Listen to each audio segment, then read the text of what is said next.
সদ্যপ্রয়াত মা তানিনকেই যেন খুঁজে বেড়াচ্ছে ছোট্ট জান্নাহ। এর মুখের দিকে তাকায়, ওর মুখের দিকে তাকায়, তবে কারো মাঝেই যেন তার মাকে খুঁজে পাচ্ছে না পরীর মতো নিষ্পাপ সুন্দর ১.৫ বছরের মেয়েটি। তার চোখ যেন শুধু তার মাকেই খুঁজে বেড়াচ্ছে। মুখে বলতে না পারলেও তার চোখের ভাষা যে স্পষ্ট, মা কোথায়, মায়ের কাছে যাব। এখনও কথা বলতে শেখেনি প্রয়াত অভিনেত্রী তানিনের ছোট্ট পরী জান্নাহ। কারো কাছে কেঁদেও বলতে পারছে না তার মা কোথায়। আজ যেন বড্ড একা সে। মাহীন এই পৃথিবীতে আজ বড্ড একা জান্নাহ। মা তানিন রহমান সুভা না ফেরার দেশে চলে গেছেন বিগত ৩ দিন আগে। লাইফ সাপোর্টে থাকা অবস্থায় ফিরে আসতে চাইলেও সময় যেন তাকে সায় দেয়নি। তাই তো পৃথিবীর মোহমায়া ত্যাগ করে সবাইকে বিদায় জানিয়ে নীরবে চলে গেলেন এই অভিনেত্রী। অভিনেতা সনি রহমান প্রয়াত অভিনেত্রী তানিন সুভা অসুস্থ হওয়ার পর থেকে তার জানাজা পর্যন্ত ছিলেন সবকিছুর সাক্ষী, ছিলেন প্রয়াত অভিনেত্রীর সহকর্মীও। তানিন রহমান সুভার মেয়েকে নিয়ে অভিনেতা সনি রহমান লেখেন, মনটাকে কোনোভাবেই মানাতে পারছি না। পৃথিবী ছেড়ে চলে যাওয়া আমাদের চিত্রনায়িকা তানিন সুভার ১.৫ বছরের নিষ্পাপ শিশুকন্যা জান্নাত। আহারে কি মায়া। তানিনকে রাত ৮টায় দাফন করে তাদের বাড়িতে এসে তার বাচ্চার সাথে রাত ১১টা পর্যন্ত সময় পার করলাম। আমার কোল থেকে চারপাশে সে যেন কি খুঁজছে।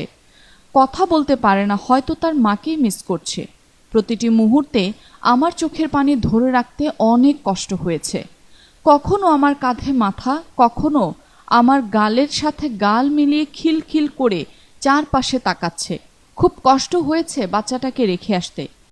বরিশালের মেয়ে তানিন সুভা ১৩ বছর আগে নিজ প্রচেষ্টায় প্রথম সুযোগ পান বিজ্ঞাপনে ছোট চরিত্রে মডেল হওয়ার। এতেই তিনি খুশি ছিলেন। বরিশাল থেকে এসে অভিনয় করতেন, সুযোগ খুঁজেছিলেন ভালো চরিত্রের জন্য। ২ বছর পর সে সুযোগ হয় তার বরিশালে ভাষায় নির্মিত যমজ ধারাবাহিকে অভিনয়ের। এরপর নাটকে কাজ বাড়লে ঢাকায় থাকা শুরু করেন। নাটকে অভিনয়ের পর ইচ্ছা ছিল সিনেমায় নাম লেখানোর। সিনেমায় অভিনয়ে তার আদর্শ ছিল শাবনূর, কিন্তু সিনেমায় তিনি সুযোগ পাচ্ছিলেন না। ২ বছরের চেষ্টায় সুযোগ পান সিনেমাতে নাম লেখানোর। এ পর্যন্ত তার মাটির পরী, ভালো থেকো, তুই আমার, রাজা রানীর গল্প সহ ৭টি সিনেমা মুক্তি পেয়েছে। কষ্ট করে কেরিয়ার দাঁড় করিয়েও নানা সময় নানা বাধার মুখে পড়েছেন এই অভিনেত্রী। প্রায় তিনি ফেসবুকে অভিমানের কথা লিখতেন। সেখানে উঠে আসতো তাকে ঠকানোর কথা, বঞ্চিত হওয়ার কথা।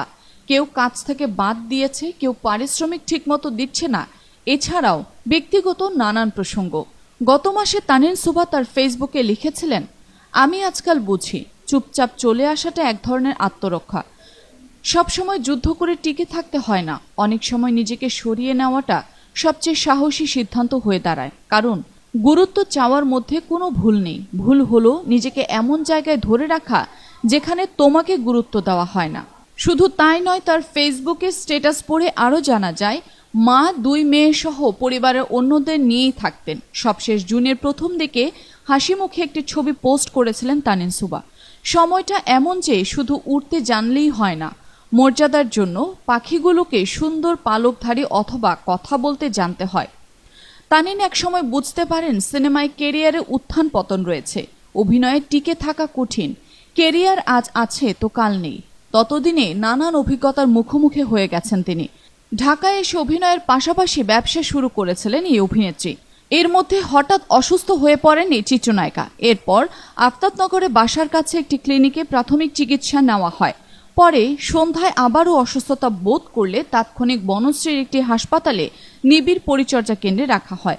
অবস্থার অবনতি হলে চিকিৎসকরা তাকে উন্নত চিকিৎসার পরামর্শ দেন। এরপর মধ্যরাতে ধানমন্ডি পপুলার হাসপাতালে নেওয়া হয় তাকে।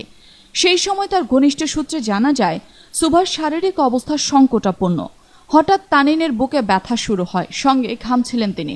প্রথমে গ্যাস্ট্রিক জনিত সমস্যা মনে হবে করে ওষুধ খান, কিন্তু এরপর বেশ কয়েকবার বমি করলে অবস্থার অবনতি হওয়ায় চিকিৎসকদের পরামর্শে লাইফ সাপোর্টে রাখা হয়। অবশেষে তিনি দীর্ঘ ৯ দিন মৃত্যুর সঙ্গে পাঞ্জা লড়েছেন। এরপর চিকিৎসকরা তাকে মৃত ঘোষণা করেন। তরুণ এই অভিনেত্রী প্রয়াণে শোক প্রকাশ করেছেন তার সহকর্মীরা। কেরিয়ার নিয়ে হতাশা থাকলেও সেগুলো মেনেই তিনি সামনে এগোচ্ছিলেন। অপেক্ষায় ছিলেন সন্তান, মা, ভাই বোনদের নিয়ে সুখের দিনের। গত মাসের শেষের দিকে সবশেষ পারফেক্ট নিউজে দেওয়া এক সাক্ষাৎকারে এই অভিনেত্রী বলেন সেসব কথা। তিনি বলেছিলেন, কষ্ট মানুষের জীবনে থাকেই, আমার জীবনেও রয়েছে। বাবা থাকলে জীবনটা অন্যরকম হতো। আমার মা, ভাই, বোন, বাচ্চা সবাইকে ভালো রাখার জন্য আমি সবসময় আপ্রাণ চেষ্টা করে যাচ্ছি। এখনও স্বপ্ন দেখি এক সময় অনেক ভালো থাকবো, ভালো কিছু হবে, পরিবারের জন্যই বাঁচতে চাই। বাঁচার ইচ্ছা থাকলেও অবশেষে সময়ের ডাকে চলে যেতে হলো এই তরুণ অভিনেত্রীকে।